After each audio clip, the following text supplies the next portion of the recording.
Hello, നമ്മുടെ tasty ആയിട്ടുള്ള mutton കറി റെഡിയാക്കാനായിട്ട് first തന്നെ നമ്മൾ മട്ടൻ നന്നായിട്ട് കഴുകി വൃത്തിയാക്കിയതിന് ശേഷം അതിലേക്ക് മുളക് പൊടി, മഞ്ഞൾപ്പൊടി, മസാലപ്പൊടി, കുരുമുളക് പൊടി ഇത്രയും ചേർത്ത് കുക്കറിൽ നന്നായിട്ട് വേവിച്ചെടുക്കുക. മട്ടൻ വേകുന്ന ടൈമിൽ നമുക്കിതിന് വേണ്ട മസാല റെഡിയാക്കാം. ഇതിലേക്ക് നമുക്ക് ആവശ്യമുള്ളത് സവാള ചെറുതായിട്ട് അരിഞ്ഞത്, ഇഞ്ചിയും വെളുത്തുള്ളിയും പച്ചമുളകും കൂടി ചതച്ചെടുത്തത്, തക്കാളി ചെറുതായിട്ട് അരിഞ്ഞതും, പിന്നെ ചെറുതായിട്ട് അരിഞ്ഞ മല്ലിയില. ഇനി നമുക്ക് സാധാരണ പോലെ തന്നെ ചട്ടി ചൂടായതിന് ശേഷം അതിലേക്ക് എണ്ണ ഒഴിച്ചു കൊടുത്ത് കടുക് പൊട്ടിച്ച് ഫസ്റ്റ് തന്നെ ഇഞ്ചിയും വെളുത്തുള്ളിയും പച്ചമുളകും കൂടെ ചതച്ചത് ആഡ് ചെയ്ത് കൊടുത്ത് നല്ലപോലെ മിക്സ് ചെയ്തതിന് ശേഷം അതിലേക്ക് നമുക്ക് ചെറുതായിട്ടരിഞ്ഞ സവാളയും ചേർത്ത് കൊടുത്ത് ആവശ്യത്തിനുള്ള ഉപ്പും ചേർത്ത് കൊടുത്ത് നന്നായിട്ട് നമുക്ക് വരട്ടിയെടുക്കാം. ഇത് നന്നായിട്ട് വരണ്ടതിന് ശേഷം ഇതിലേക്ക് നമുക്ക് മസാല ചേർത്ത് കൊടുക്കാം.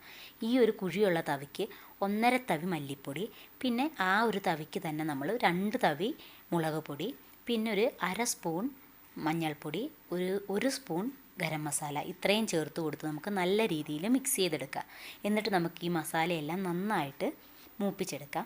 അതിനുശേഷം നമുക്ക് ആവശ്യത്തിനുള്ള ഉപ്പ് ചേർത്ത് കൊടുത്ത് നല്ല രീതിയിൽ മിക്സ് ചെയ്തിട്ട് അതിലേക്ക് നമ്മൾ ചെറുതായിട്ട് അരിഞ്ഞു വെച്ചിട്ടുള്ള തക്കാളി ചേർത്ത് കൊടുത്ത് നല്ല രീതിയിൽ മിക്സ് ചെയ്തെടുക്കാം.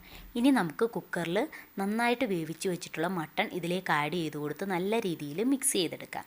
എന്നിട്ട് നമുക്ക് ആവശ്യത്തിന് വേണ്ട വെള്ളവും കൂടി ചേർത്ത് കൊടുത്ത് നല്ല രീതിയിൽ മിക്സ് ചെയ്ത് കൊടുക്കാം. എന്നിട്ട് നമുക്ക് നന്നായിട്ടിത് തിളപ്പിച്ചെടുക്കാം. പിന്നെ നമ്മൾ മട്ടനും ഉപ്പ് ചേർത്താണ് വേവിച്ചിട്ടുള്ളത്. അതുകൊണ്ട് നമ്മൾ ഉപ്പ് നോക്കിയതിന് ശേഷം അതിലേക്ക് ഉപ്പ് ആവശ്യമുണ്ടെങ്കിൽ മാത്രം ചേർത്ത് കൊടുക്കുക. നന്നായിട്ട് തിളച്ചതിന് ശേഷം നമ്മൾ ലാസ്റ്റ് ഇതിലേക്ക് മല്ലിയില ആഡ് ചെയ്ത് കൊടുത്തതിന് ശേഷം നന്നായിട്ട് മിക്സ് ചെയ്തിട്ട് നമുക്ക് അപ്പത്തിൻ്റെ കൂടെയോ ചോറിൻ്റെ കൂടെയോ ചപ്പാത്തിയുടെ കൂടെയോ പൂരിയുടെ കൂടെയോ കഴിക്കാവുന്നതാണ്.